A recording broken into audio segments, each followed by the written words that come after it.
All right, guys, it's Friday. You know what that means. It's time for David's rant. David, we've seen over the last 2 weeks, the people love you. How do you, first of all, address your fans out there? Thank you, fans.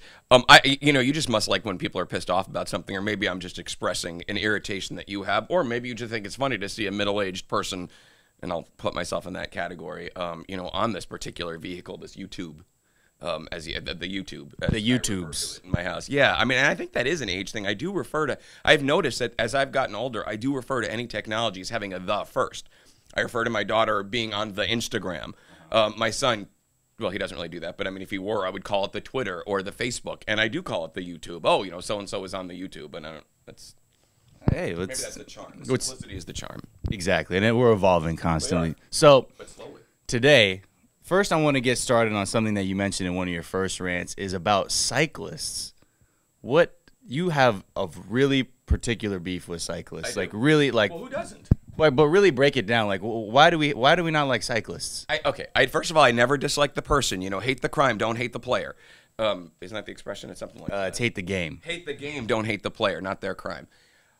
I don't mind people who ride bicycles. I think it's a lovely thing. I'm sure it's a lot of fun. I think it's probably decent enough for the environment. What pisses me the fuck off, though, is when cyclists decide that rush hour on a Thursday afternoon driving up Beverly Glen or down Beverly Glen, driving on my roads, on the canyon roads, is a really good place for them to ride their bikes. I don't think it is, and here's why. First of all, it's annoying. I mean, it's just annoying. You can't really see exactly what's going on. That's a problem. The second problem, the primary problem, is that they are dragging traffic behind with them. It takes forever to get. I mean, Beverly Glen is not an easy street. I have a Prius, and it takes a while to get up that street. I mean, it's not the strongest car. A bicycle is going to take forever to get up that street, which means that this entire line of traffic is plodding along at like 4 miles an hour or something like that, just so the cyclist can enjoy either biking or thinking that they've got a reduced carbon footprint. And I seriously do believe that I think that their carbon footprint should also include all of the exhaust and all the excessive gas that all the rest of us are burning and generating, because we've got to drive 2 miles an hour behind these nimrods who've decided this is a good time to do it. I also get a little pissed off at the cyclists who don't think that traffic rules apply to them at all. And listen, a lot of us don't think traffic rules need to apply to us, but they have such a sense of entitlement about it because, well, I'm riding a bike. Right, like I dare you to hit me. Environment. Right. You know what? Fuck you. I mean, I appreciate that you're doing something good for the environment, I guess, although I don't think it's all that great. And I think largely you're doing it from yourself. And let's face it, a lot of them don't have cars. And that's okay to not have a car. But let's not act like we're doing this for some noble purpose of I really give a shit about the environment.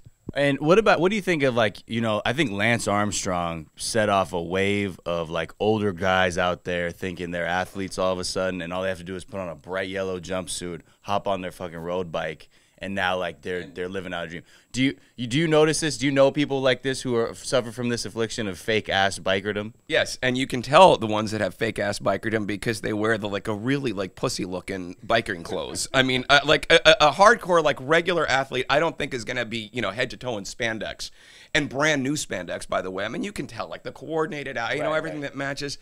I think it looks a little pussy like personally, but that's just me. Yeah. Okay. Well, look. But yes, I do think that Lance Armstrong has inspired, I guess would be the other side of saying that, inspired a lot of people to think that they can do that which they did when they were 12. By the way, they were never doing it at 12. I was 12 and they were 12, and nobody was ever riding in the Tour de France. I mean, it was you rode your bike until you got a car. Right. And then that was it. It was out of necessity. It wasn't a luxury. It was fun, it was freedom, it was all that stuff, but it was really out of necessity. I mean, car, bike, car. This was car. So another pet peeve of yours, as we found out. In the vein of the bicyclist, and I wanna qualify this by saying again, I'm not hating the game, I'm hating the player. I'm not even hating the player. But number 2 behind bicyclists, quite frankly, going up Beverly Glen and going up Coldwater, are the drivers with the handicapped license plates. Now listen, I understand that something bad has probably happened in their life. And I am sympathetic, but I'm not sure why they have to drive 5 miles an hour. I'm really not. I mean, first of all, the law of averages you think would come into place. I mean, something really shitty has either happened at one point, or they were born at one point with something really shitty. I mean, those license plates are not that easy to get, and the placards are not that easy to get. You got to demonstrate some real need. Fine. I do believe in the law of averages. What are the odds that something else bad is going to happen to you? I mean, if that has already happened, I think that you're probably pretty secure for a while that, nothing else is going to happen. So you can drive more than 20 miles an hour. That's number one. Number two, in all fairness, I have to go out on a lot of appointments with my team and different things. And if I show up late, people are going to look at me like, why are you late?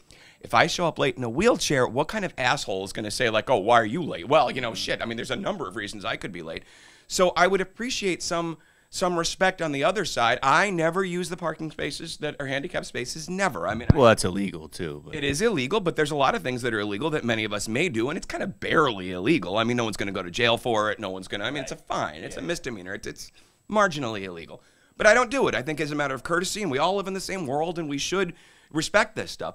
How about the driver in the 1992 Toyota Cressida that was driving up Coldwater Canyon yesterday at literally 4 miles an hour, the entire way up, no traffic in front of them, no rain. They did have the little chair with the person in it, the handicap parking, the handicap license plate, and I felt bad for them on that level, but Jesus fucking Christ, you got to be kidding me.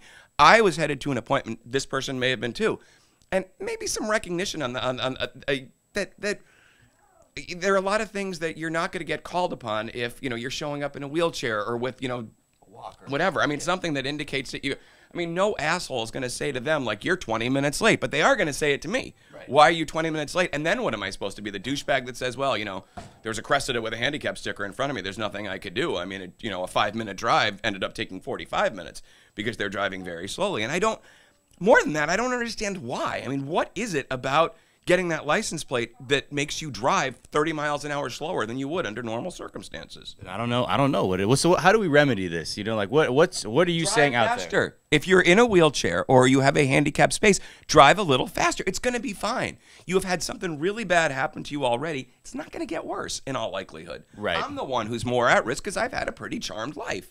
Right, and then you could get late. You might lose your job because some slowpoke is creeping up the hill. That could happen. I mean, there are a number of things that could happen, or it's more likely, I would think, that I'm going to get into an accident that's going to cause me to lose a limb or lose some function of some sort that's going to qualify me to get the license plate, and it's a risk I choose to take, and I still want to get places on time. I don't think we all live in the same world. Can't we all just get along? Just like Rodney King, you heard it right here. Just like Rodney King, and if Rodney King were driving slowly, I mean, R.I.P. Actually, I did that too. But if Rodney King were driving slowly, I feel bad for him. I feel bad for what he went through, but I'd still be annoyed. Keep up with the flow of traffic. That's bicyclists, that's handicapped. Anybody, keep up with the flow of traffic. Basically, just as courteous as we are to them, let's consider us too. It's the golden rule. Do unto others, drive among others as you wouldn't want others to drive among you. That's the freeway goal. That is pure wisdom from David this Friday. David, thank you so much for this rant. We, the internet, the YouTubes, everybody out there is very grateful for your insight. And I guess one last thing, if you want to just tell anybody for the Super Bowl, just a quick something. I know we talked about it earlier, but if you want to just get one last thing about the Super Bowl in before we leave people. Believe it or not, I care about it less than I did a couple days ago, and I cared about it very little then. But now I've been thinking about these halftime performances and the whole spectacle. And, I mean, all this is a big fucking pageant, right? I mean, it's a pageant, and I don't particularly like pageants. And this is all silly, but I'll be at a Super Bowl party and watching the commercials, and I'm sure talking about them the next day, although I have zero interest. Zero. Guys, enjoy your weekend. See you Monday. Bye.